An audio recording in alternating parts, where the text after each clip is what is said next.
In an era defined by disruption, rapid technological change, evolving workforce expectations, and increasing demand for accountable governance, the role of human resource professionals in the public sector has never been more critical. Against the backdrop of the historic coastal city of Mombasa, public sector HR leaders, governance experts, institutional heads, and development partners gathered for the second annual conference of the ASPHRNet Network, Kenya chapter. For 5 days, delegates engaged in bold conversations, transformative reflections, and strategic discussions under the theme Strategic Human Capital for a Capable and Developmental State, Positioning HR as an Instrument of National Transformation. The conference became more than a professional gathering. It became a call to action, a call for HR practitioners to move beyond administration and become architects of ethical leadership, institutional resilience, innovation, and national transformation. The conference officially opened with reflections on the remarkable growth of the APS-HRP Kenya chapter since its establishment. Leaders highlighted major milestones including the registration of the chapter, development of its constitution, establishment of governance structures, and strengthening collaboration with continental HR networks across Africa. Our first achievement is that we have this Kenya chapter officially registered by the Registrar of Societies, which is basically registration by the government. In that meeting, were shocked when they were told now they were being commissioned as officials of the APS Africa. And they were tasked with the responsibility of coming to establish a chapter in Kenya. They had hurdles.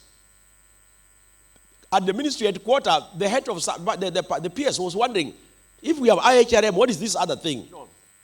Said, Simon, I want you to explain to me what this thing is all about. When I explained, he said, Simon, go with Florence and do a concept note. We did a concept note, and he understood.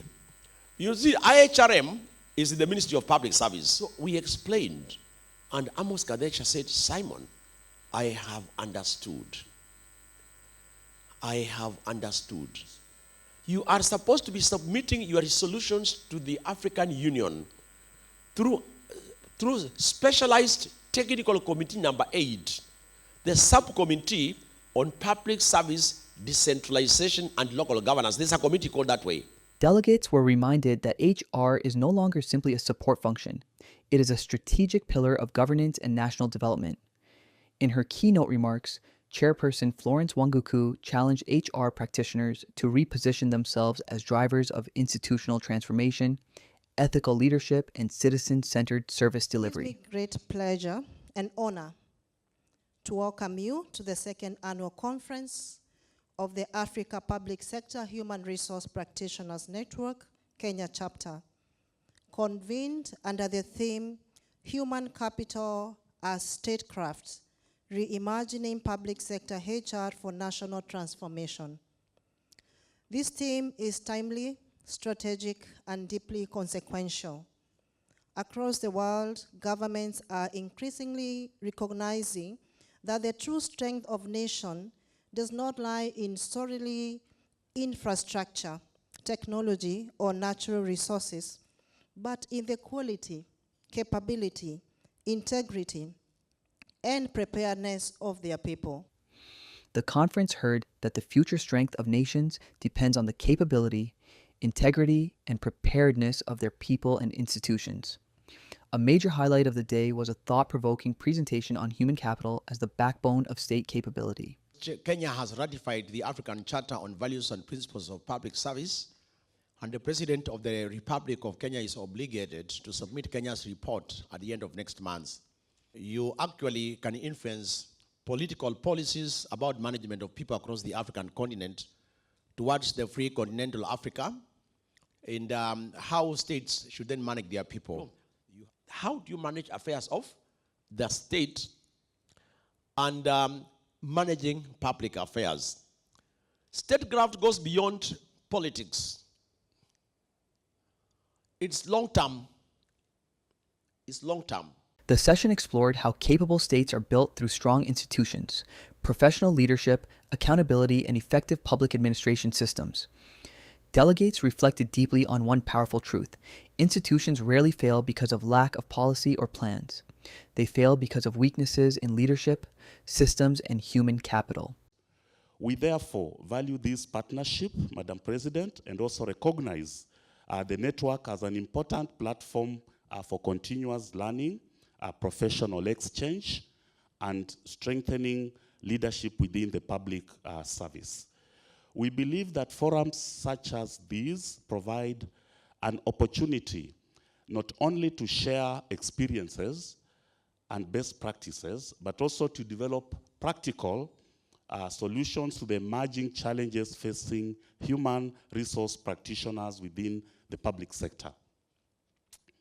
As you engage over the course of this program, I want to encourage you to participate actively, learn from one another, and also build lasting professional networks that will continue to enrich public sector management in our region.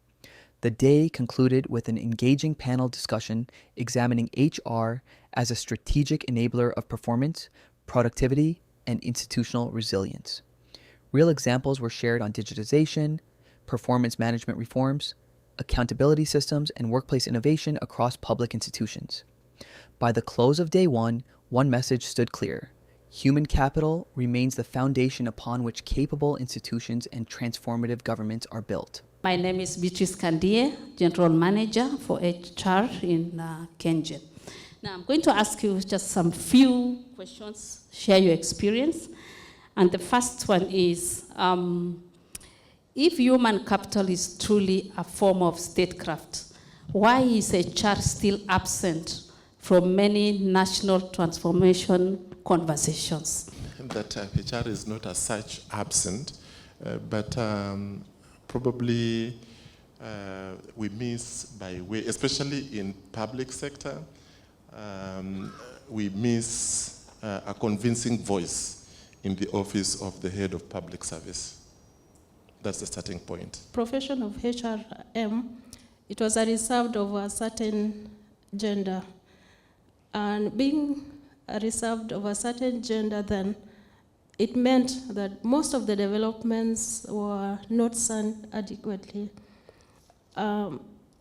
Also, coming from that viewpoint, the owners of HR didn't pull a seat. They were waiting for a seat to be pulled in the discussion table. Extremely strategic.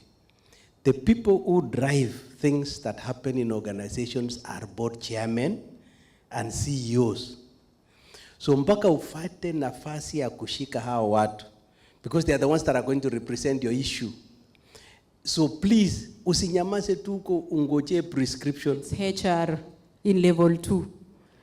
That is when you will see the drama. And that's when it's only the HR who is advocating for level 2. Everybody else wants HR to be under corporate services. Related to productivity, for us as an institution, we have embraced productivity improvement. We are having productivity champions. And we understand the difference between performance and productivity. Day 2 focused on the evolving role of HR in an age of disruption. The discussion centered on ethics, resilience, employee wellness, innovation, and the future of work. The day began with reflections from the president of the ASPHRNet network, emphasizing the strategic role of HR in strengthening governance systems and ethical leadership across Africa's public sector. It is both an honor and a privilege to address you during this second annual conference of the APS-HRP Kenya chapter, convened under the timely and thought-provoking theme, Human Capital as Statecraft, Reimagining Public Sector HR for National Transformation. This theme speaks directly to the evolving role of HR management in Africa's public sector. Across our continent, governments are increasingly recognizing that national transformation is not only dependent on infrastructure, policies, or technology, but fundamentally on the quality, capability, integrity, and motivation of the people entrusted with public service.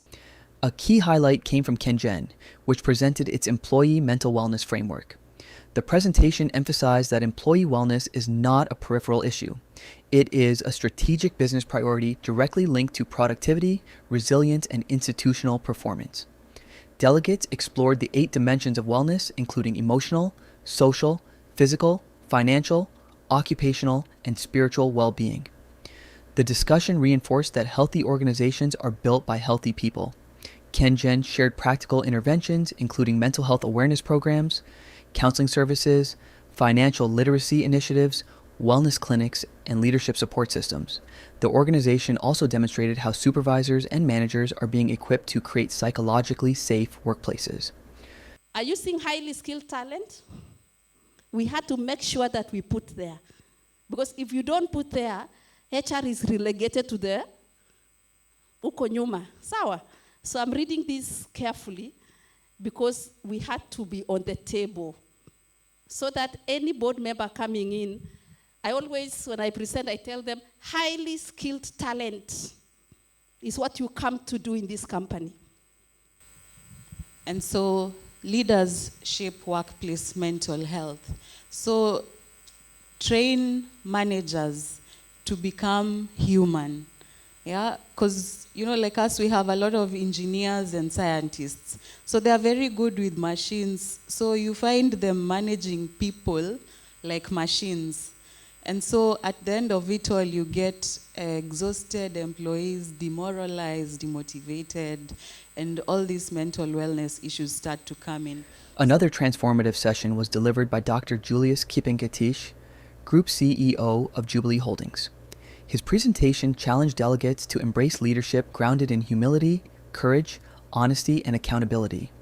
Using Singapore's transformation journey as a case study, he emphasized the principles of meritocracy, pragmatism, and honesty as critical foundations for national and institutional development.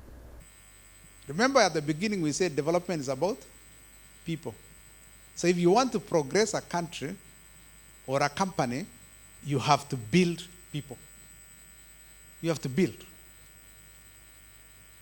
So Singapore is a case study of maximizing the talent of your people. Meritocracy, pragmatism, and honesty. I want to challenge you as heads of HR and HR officers. What is your MPH? What are the 3 things that you are driving so that then your people become competitive?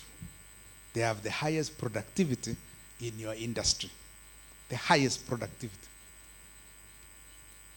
Because internally you are measuring many things. Your staff cost to income ratio. My company that I work for, or that state department that you work for, how does it become competitive? And we are measuring competitiveness in 2 ways. How are we today relative to yesterday, or last year, or the year before? And how are we in relation to our aspiration? Kenya government has openly declared, this is our aspiration. In fact, when Vision 2030 was being written in 2006, the team that wrote it used Singapore as the model. Delegates were introduced to the 5K framework, inspired by Kaizen principles of continuous improvement, planning, sorting, cleanliness, maintaining standards, and continuous learning. The session also highlighted the importance of succession planning and youth inclusion through intentional leadership development strategies. A major concern raised was the aging workforce within public institutions and the urgent need to prepare future-ready organizations capable of sustaining innovation and continuity. How to sort things out. The third one is cleanliness. How clean the place is. Kusafisha. So that is the 3rd K. The 4th K is maintenance. Maintenance, which is in Swahili is kudumisha.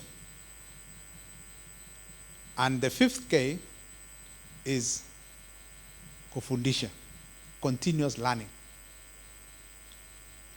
So in KWS, we call it the 5K program. And you will see if you go to KWS, in every notes board, that 5K is there. 5K became then my motto of continuous improvement along this journey to Singapore.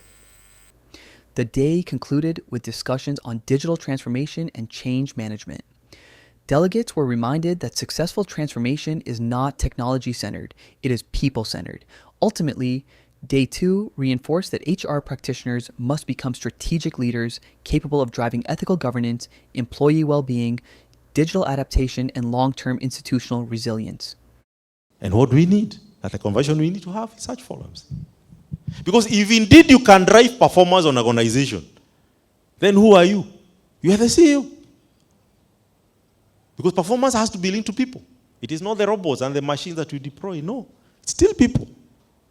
So the best praised people and leaders, actually to drive even this digital transformation issue, you don't have to be technical, you don't have to have the technical know-how, no. It's just a way of co-creating the change and the transformation that you envision to see. Think technology work. No, it is people.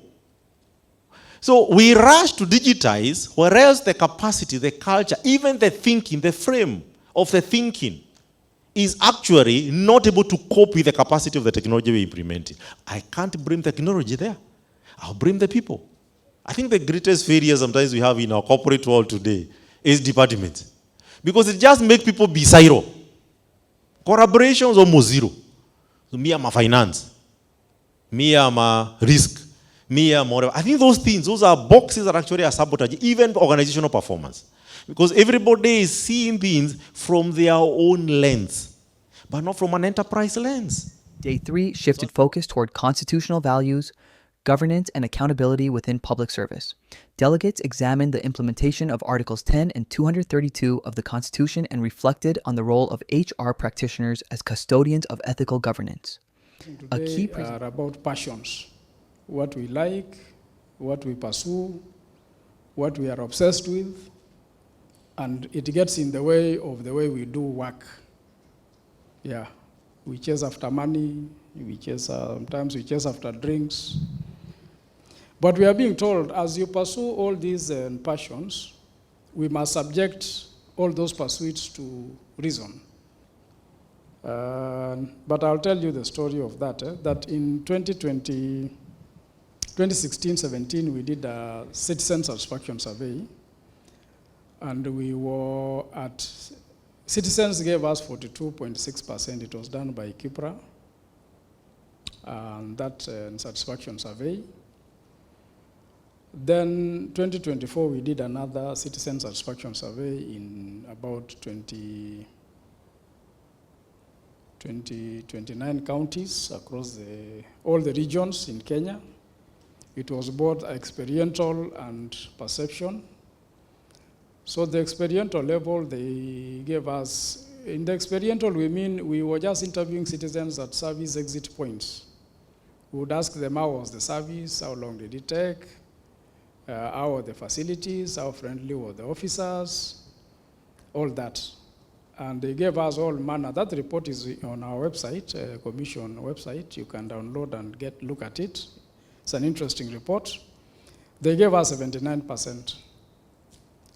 That 79, we used the assessments for the PC and SPAS. You know what it means, eh?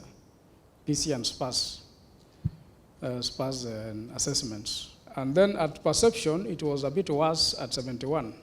But you know, 79 and 71 in our performance framework is the same, isn't it? It's the same range. That attracts, if you were to go to the rewards and sanctions, that is just good. And good is subject to performance improvement program. So what the citizens were telling us is public service should be put on performance improvement program. A key presentation analyzed the National Report on Values and Principles of Public Service. The findings revealed growing concerns around declining compliance levels across institutions. HR practitioners were challenged to move beyond passive compliance and actively drive ethical transformation within their organizations. Discussions emphasized the importance of institutional retrospection, workforce planning, professional HR advisory capacity, and proactive governance reforms. So in terms of values and principles of governance in our institutions, I would say that we are all aware, as public officers, as Kenyans who are accessible to the Constitution of Kenya, we are all aware about Article 10 specifically, and being a public officer, you're also aware of Article 232. I think our problem has been operationalizing this.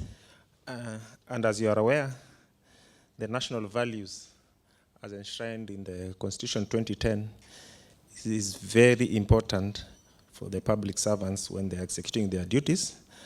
And when the public feels that the civil servants are now not custodians of the national values, some of the negative challenges it may have into the organization, like, for example, if I may use our university as a setup, it may erode the public trust that the general public has in the institution. One of the things that is that affects this process, somebody said it's a long document, you really need to be focused. And the problem is, like, what we have learned is, like, they're trying to check where did you cheat and how did you cheat, because some of the questions are just repeated in a different format. So if you are cooking, they'll catch you very soon, hapo mbele tu kidogo. So that's what we have discovered with the way they do this thing. But, and then again, you need to rally everybody in your organization. This is one document that is not just about HR. Yes, HR drives, but everybody must be on board. HR is also a culture, but not a cult. We need to embrace a culture that allows for free giving of opinions, yes, and ensure that this culture of allowing others to be innovative, when people are given time, when people are given room to ventilate, they end up doing or becoming innovative. At the same time, even the integrity actually rises. Says that as public officers, we are a reflection of what government is in our own personal capacity, both at home, both to our children and to everyone else. And I wish also to encourage those who are in the education sector, teaching institutions, TVETs, and everywhere else. At workplace, you're already finding a very refined person, so that if their character is bad, there is very little that you can do as HR to improve. One recurring theme throughout the day was accountability. Delegates acknowledged that performance management systems often fail because institutions do not complete the full performance cycle. Rewards are not issued, sanctions are not enforced, standards are not maintained consistently. The conference also explored the importance of psychologically safe workplaces where employees can speak truthfully without fear. Participants emphasized the need to protect whistleblowers, encourage constructive disagreement, and create open cultures that support innovation and accountability. Another important conversation focused on mentorship and organizational culture. Delegates reflected on the responsibility of leaders to model integrity and ethical behavior for younger generations entering public service. The message was clear. Values cannot simply be written in policy documents. They must be lived daily within institutional culture. And HR reforms becomes the engine of transformation. That is statecraft. And that shows you the importance of human capital. Human capital is about national policy. It is about talent development viewed as economic security, and HR reform as engine of transformation. We have examples here on the slide, and the first one is Singapore. Singapore uses civil service as a national competitive advantage. And when you look at the results on the World Governance Index, Singapore ranks as one of the top countries in the world. Why? Because it treats its civil service as assets, just the way you'll treat a sovereign wealth fund. So its civil service is treated with a lot of importance. The country invests in them, trains, development, and many other things. As the conference progressed, attention turned toward the future of work, adaptive leadership, and digital transformation within public institutions. Delegates explored how volatility, uncertainty, complexity, and ambiguity continue to reshape governance environments globally. Digital analytics. I don't know how much you know about your organization and how long it takes. I went to one of the organizations one day. I was deploying a system, and a simple report. In fact, that was a school, and I can talk about it here because it's something that is cutting across, and especially for us in public sector. And it took me 2 weeks to get parent detail, because parents' details are stored in a particular file, and students' details stored in a different file. And therefore I found that there was no relationship between these files. We had to go back to the class teachers to ask them to communicate to their parents so that we may get fresh data that links the parents to the students. Apparently, it's only the class teachers who had that kind of data. And therefore, this is where we are. We have so much data here, but it is difficult to analyze, it is difficult to visualize and make strategic decisions using the kind of data that we have. Speakers emphasized that modern institutions must become adaptive, digitally fluent, and citizen-centered. A major discussion centered on the distinction between technical problems and adaptive challenges. Delegates observed that many institutional reforms fail because deeply behavioral and cultural challenges are often approached using purely technical solutions. The conference identified several pillars critical for future-ready public institutions: adaptive leadership, digital fluency, psychological safety, citizen-centered design, and purpose-driven organizational culture. Participants were challenged to redesign performance systems, embrace innovation, and intentionally prepare the next generation of public sector leaders capable of advancing Kenya's Vision 2030 and Africa Agenda 2063. We've talked about peer sharing, coming up, developing a community of practices. Next conference, and this conference I think was wonderful because we saw the Kenyan team share their experience on employee wellness. Wasn't it not fantastic? It was a wow moment. Some of us are actually envisioning how they're going to turn around their practices and their whole approach towards employee wellness. A strategy is a living document.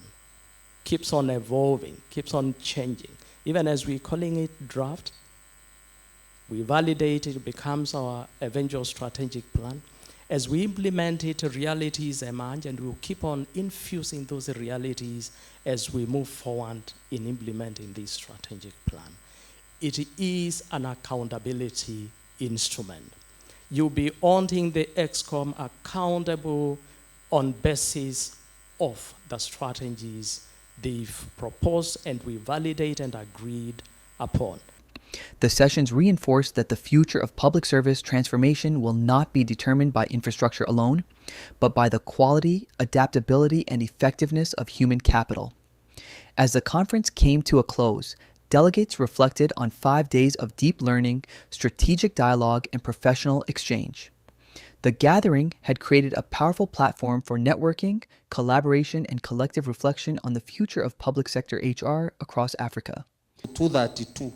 It is the commission which is mandated to promote them and monitor, evaluate, investigate the extent to which public agencies are complying with those values in Article 10 and 232 in the public service. And then the commission is expected to ensure that the entire public service is efficient and effective by doing whatever it takes to ensure that that efficiency and effectiveness is achieved across the entire service. Training and development, capacity building is also the mandate of the Public Service Commission. When it comes to reviewing and making recommendation on terms and conditions of service, it is also the mandate of the Public Service Commission. How can we get employees who are committed and engaged, not just committed, but they are not just transactionally engaged, but they are engaged because they find the purpose in what they do. Entrenchment of values and ethics in Article 10 and 232 across the public service. Advancing constitutionalism, rule of law, and optimization of institutional performance and productivity across the entire service, which you would agree with me, it has been a challenge in terms of the public service. Throughout the conference, one message consistently emerged. Human resource practitioners are not merely administrators. They are nation builders. They are custodians of institutional culture. They are drivers of ethical governance. And they are central to building capable, resilient, and transformative states. Delegates left with renewed commitment to strengthen ethical leadership, invest in workforce capability, embrace innovation, and position HR at the center of national transformation. Fred Mukabi, I think I met you on the very first day. I am Director, Kenya School of Government, Mombasa campus. Thank you. Yes and no. And I say that, I say yes first because artificial intelligence can help us to deal with the basic areas of HR where we have to bring people together. Like when you talk about things like shortlisting, you have to bring a panel to do that. While you can deploy an AI system that helps you to pick who are the right people who should be able to get to that. It can also help you into drafting some basic memos that, that you don't need to think through a lot. Some frequently asked questions, you can deploy it to answer that. So yes, it has a place in HR. But I also say no, because if not used with intelligence, the human part, intelligence, it can kill the humanness in HR. Embrace AI, but still have caution. It can even give you fallacies. Sometimes AI can be wrong.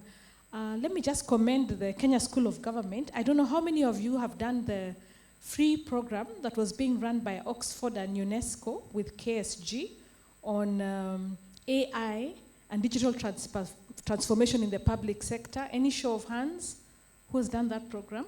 Those are free programs. Oh, at least there's some people, KSG. There's a free program for public servants for us to embrace that was on AI and digital transformation in the public sector. And I did that program. And one thing I learned that is that AI can hallucinate. It can give you false data. It can have errors in it. So don't just believe what it tells you. You need to prove. And in fact, right now we need to request, like as HR professionals, that when the AI that we're using, it should give us documented evidence. They call it XAI, experimentation AI. So all your AI must have evidence and you must query. Otherwise you'll just believe it. And therefore the very first thing that we need to do is give AI its space. Let AI do what it should do so that the actual productivity will be quantifiable. Because if we still measure productivity of a HR practitioner or professional the way we used to measure 10 years ago, we will not be very objective. And therefore I would say we allow AI to do what it should do. Things, we say routine tasks, daily routine tasks can be moved, can be automated so that we retain or we only have to measure what remains, because AI will not do the full life cycle. And therefore, my answer to that would be, the first thing is to have a mindset shift, just like we talked about in the morning, so that we define what exactly are we measuring. The conference concluded not as an ending, but as the beginning of a renewed movement toward capable institutions and people-centered governance. Beyond the presentations, policies, and panel discussions, the true impact of the conference was reflected in the experiences of the participants themselves. Over the past 5 days, delegates shared ideas, built networks, challenged perspectives, and discovered new pathways for transforming public service through strategic human capital. Here are reflections from some of the participants who experienced the conference firsthand. As the current One of my key take-homes is about culture change, because we aim to make our civil service to provide excellent service to Kenyans, and you advised that some of the countries that were quoted, Botswana, South Korea, China, they have made the civil service. Excellence is a driver for transformation. Gen Zs and adapting our human resource practices to adapt to their way of thinking. We have to adapt to them, not them adapting to us. So I think the issue of Gen Zs is something we need to live with. I will vividly remember the Kenyan presentation about wellness and how they are coping in ensuring that their employees stay mentally and socially fit. And I liked one of the new strategies they are using, the stay interview. Sometimes we focus so much on the exit interviews. Can we focus also on why employees are staying with us? That is a very take home. And then finally, about what Madam Kerich presented from the Kenya Roads Board about the VUCA, the volatile, uncertain, complex, and ambiguous environment, and the need for us to adapt to that. Thank you. Good morning. My take home is that HR to take back their seats. And it was explained that tukue kiherehere. HR should be involved in policy making. And for you to be involved, you must take your seat. That was my take home. Thank you, sir. Good morning, everybody. My takeaway was about values and principles of good governance. We were able to know where it is enshrined in Article 10 and 232. Also, at least we were able to know how we are supposed to report on values and principles of good governance and the attachment, where we are supposed to get the attachment. Like for the public participation, we can use the flyers, and also on service delivery, we can also attach the photographs. In the past, we were not able to know what we are supposed to attach, but at least now we can take that to our state departments, and we can do the reporting a bit better. Good morning, everyone. Well, I think for me, I got so much to take home, but I need to make just a comment. I think yesterday when Kagwe did his presentation, I picked something out of his presentation. And you noticed that all the questions the participants were raising were not emanating from his presentation. Even as we plan our future engagements, specifically with these people from the public sector, you can actually tell that we have common problems, common issues that needs to be discussed in such forums so that everyone is able to learn from each of us.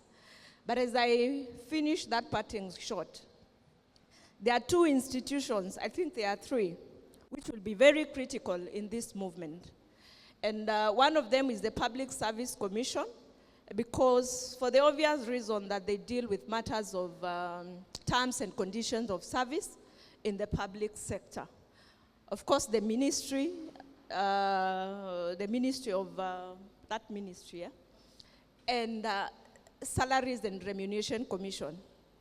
If we get hold of those three institutions, I think we'll be able to address majorly the very many issues that we've been battling with, specifically in the public sector. So I think for me it is a wake-up call for the associations. Please make sure that we can even have one day just to have those engagements. You can even talk to us, the participants, just find out what is the area that you really need to be addressed during this conversation. I think for me that was very key, and that came out of Kagwe's presentation. Thank you very much. Thank you. I think my major take-home is the strategy and culture alignment, that even if we have good strategy and the culture is not supporting it, then we are not going anywhere. And this made me to think about a bridge that was built in Central America, that is in Honduras Republic, in the river that was called Chodoteca River. The bridge was it's unbreakable. But then there was a hurricane that made the rivers to swell and change its course. So the bridge remained there as a mongrel, but the river had moved. So our strategies, are they moving with the culture that we have, or we have just a good strategy on one side and another culture on the other side? So my take-home is that alignment of having the culture and the strategy talk the same language. Is it easy? No, but I will try. One piece at a time. Thank you, and good morning, everyone. My take-home, quite a number, and really without repeating what my colleagues have said. When I came in on Tuesday, the conversation was about them, the workers, versus us, the HR practitioners, stroke professionals. And the conversation at hand at that time was the presentation by Kenjen on mental health. And as I listened, I wondered, where do we place ourselves? We are still workers. So it is just about us at the workplace. We, the workers, at the workplace. And when it comes to mental health, should we only be thinking about the people whom we are overseeing with their mental health issues, or it begins with ourselves? Truth be told, I have seen HR practitioners who also appear like they have mental health issues. How? When a staff comes and they have a social problem, maybe they want to take the child to the hospital, and you are telling them, please apply for leave. And you know the process, apply for leave and wait until the leave is approved before you take the child to hospital. Where do you classify that type of HR practitioner in terms of mental health? Something is not right, right? Yeah, so as HR practitioners, let's be people-centric. Let's be responsive to the needs of the people that we are leading. Number two was, I cannot talk much about AI. I already said so much yesterday, and that is something that we have to embrace as HR. And also what I wanted to talk about was the national values. A speaker off the cuff talked of patriotism, that when they went for a conference in West Africa, everybody was talking good about their government. And the take home, my dear Kenyans, is, can we stop talking bad about our government, and more specifically about our president? If you are enjoying those type of jokes on the internet, on social media, then as a HR, you are in the other group that I've mentioned in my remarks, that something is not right. Because we shall only transform this country, and let Singapore not be attached to the government. So let us learn to speak good about our government, and most importantly, Let us be patriotic to our country. Thank you. As the curtains fall on the second annual ASPHRNet Network Kenya Chapter Conference, the conversations may end here still, but the responsibility continues. The responsibility to build ethical institutions, to nurture future-ready workforces, to champion accountability, and to position human capital at the center of national transformation. The Africa Public Sector Human Resource Network, Kenya Chapter, established under the auspices of the Africa Public Sector Human Resource Managers Network, convened its second annual conference from 11th to 15th May at the Kenya School of Government, Mombasa campus. The conference was convened to advance human resource management as a strategic instrument of statecraft, governance effectiveness, and national transformation in alignment with the Agenda 2063, the Africa we want. And I would come down to our own country, the Kenya we want. It brought together public sector HR practitioners, governance experts, institutional leaders, development partners, academia, oversight institutions, and other stakeholders across the public service ecosystem. The conference was structured around 4 thematic areas: guiding deliberations and peer learning, namely strategic human capital for a capable and developmental state, positioning HR as an instrument of national transformation, public sector HR in the age of disruption, ethics, intelligence, and institutional resilience, building agile, inclusive, and future-ready workforces, and reform pathways for sustainable public institutions, and from compliance to custodianship, elevating HR as guardians of public trust. Our conference deliberations were as follows. First, affirms human capital as foundation of state capability, institutional effectiveness, and national transformation. And then 2, reaffirms HR management as a strategic instrument of statecraft and institutional transformation. 3, urges elevation of HR practice towards HR craft, urges elevation of HR practice towards HR craftsmanship, anchored on ethics, performance, productivity, and institutional renewal. 4, calls for the ethnicized, merit-based HR systems grounded on professionalism, competence, integrity, and fairness. 5, recognizes that artificial intelligence, digitization, and automation are reshaping work and require integration into our digital HR systems.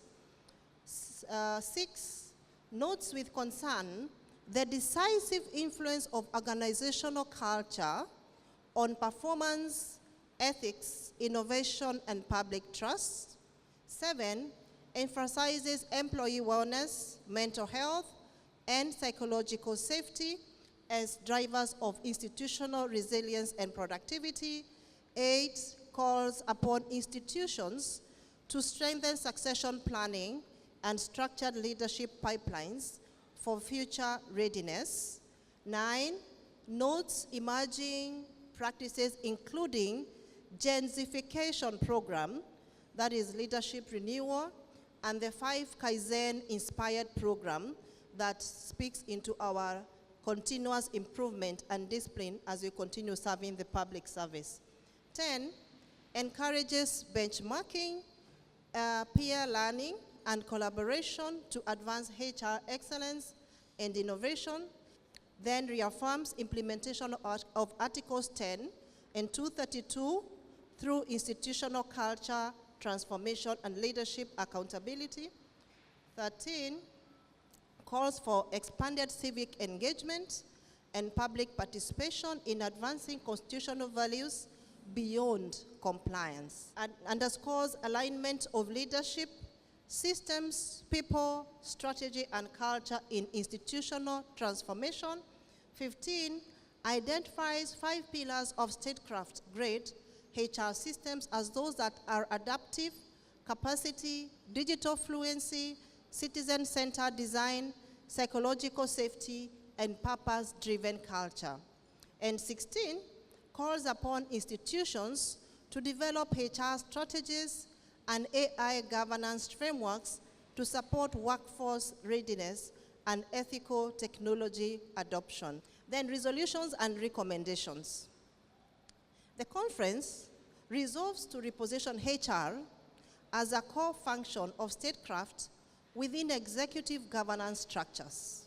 2, recommends strengthen ethical governance, accountability, systems, and anti-corruption safeguards across HR functions, calls for full institutionalization of constitutional values under Articles 10 and 232 through leadership and systems reforms, urges accelerated digital transformation through modern HR systems, AI governance frameworks, and continuous reskilling, calls for inclusive, innovative, and psychological safe workspaces that promote well-being and collaboration.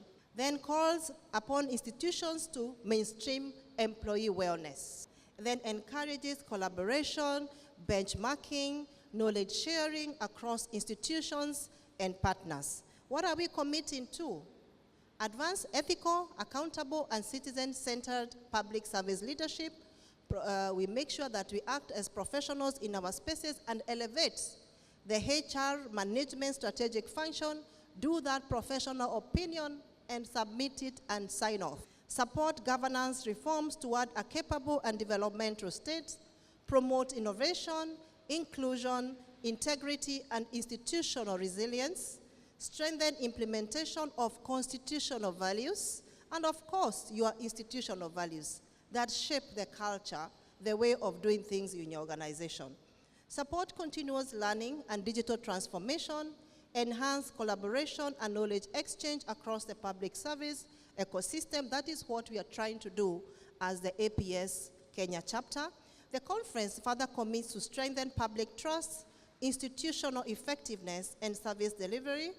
The conference welcomes the proposal by the Public Service Commission to convene a national values conference and express readiness to collaborate.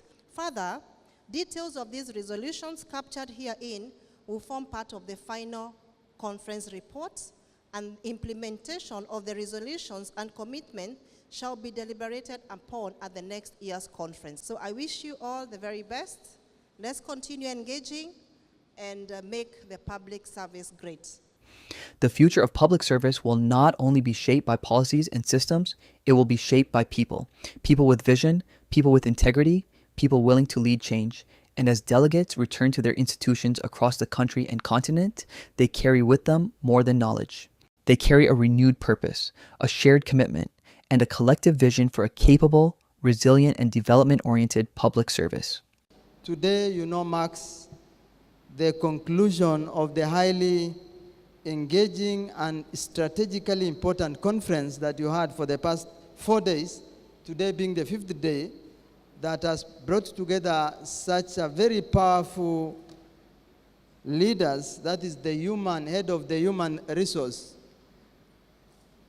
in our institution, committed to advancing public sector transformation across Africa. Delighted this morning to join you at this closing ceremony of the 2nd annual conference of the Africa Public Sector Human Resource Practitioners Network, the Kenya chapter, to commend the leadership of Network, the patron, the Executive Council, speakers, partners, and all delegates for convening what has been a highly engaging, forward-looking, and strategically significant conference of the time. We are today operating in a period of unprecedented transformation, technological disruption, demographic shifts, evolving workforce, and the expectation and changing citizens' demand and increasing institutional complexity, which are fundamentally reshaping the public administration and the institution. Global evidence suggests that nearly half of today's global network and the workforce will require a significant reskilling, retooling, upskilling in the coming years, reinforcing the need for institutions to reinvest, therefore then, in continuous learning and future-ready capabilities in your department. For the public service, this has become immediate governance issue, an imperative that must be addressed. The question, therefore, then is whether our institutions are sufficiently prepared to lead and manage this transformation. It is therefore clear from where I sit that institutions that exclude human resource leadership from strategic decision-making risks limiting their own transformation capacity. HR must sit where the policy decisions are made, where reforms conversations happen, and where institution futures are shaped because you are the leaders. Ladies and gentlemen, this conference has reinforced that institutional performance and transformation cannot be sustained without values, without ethics, and without trust. Systems alone do not sustain institutions. People, culture, and leadership do. As HR leaders, you are custodian of institutional culture, ethical leadership, performance systems, succession planning, and more importantly, ultimately, public trust. This is particularly important because where values weaken, institutions weaken. Where integrity declines, legitimacy erodes. We have also been challenged to think deeply about disruption and the growing influence of artificial intelligence in governance and public administration. I think you went through that aspect.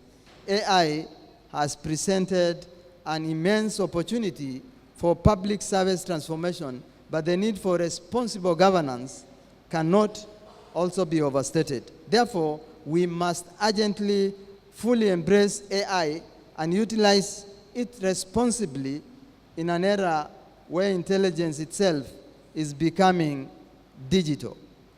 Great people, I am encouraged that this conference has moved beyond dialogue to action through validated resolutions presented this morning and collective commitments that you agreed also this morning.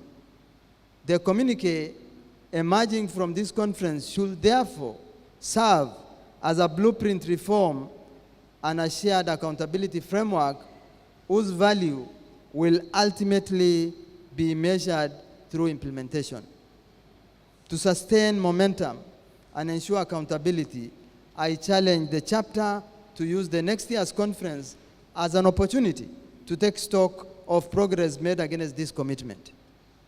The true measure of success will not be the quality of our resolution, but the extent to which this resolution translates into measurable institutional change. As, therefore then, I conclude, permit me, therefore then, to challenge all HR leaders present this morning that the future public service requires courageous leaders willing to challenge the status quo, outdated systems, embrace innovation, strengthen ethical governance, and shape institutions that are adaptive, resilient, and people-centered. Ultimately, national transformation will be given by systems, by institutions that recognize human capital as a strategic instrument of statecraft, and by leaders bold enough to shape the future. Great people, on behalf of the Kenya School of Government, on my own behalf, I want to take this opportunity to reiterate our commitment to working with you to realize public sector transformation. This we will continue to do through leadership development, executive education, AI and digital skills training, governance, capacity strengthening, and strategic partnership that will build institutional capability across Kenya and across Africa. Through the Regional Center of Competency for AI and digital skilling, we have already begun strengthening the institutional readiness through the highly specialized program on digital transformation and AI for public sector leaders. I encourage all of you to uptake the program and ensure your officers are also available to partake the program. In addition, KSG will keenly look at the other areas that then you've already identified this morning, I think through this communique, where we can collaborate with the network, including the skills and the competencies of the public sector to improve the service delivery. As I conclude, I encourage all of you to ensure the commitment made here, please translate them into a meaningful institutional reform, and that the ideas here become a measurable action. And may this conference continue serving as a catalyst for building ethical, resilient, agile, innovative, efficient, effective, and future-ready public institutions across Africa. Again, as I conclude, it is therefore my honor and privilege to officially declare the second annual conference of the Africa Public Sector Human Resource Leaders Practitioners Network Kenya chapter officially closed. Asanteni na Mungu awabariki sana.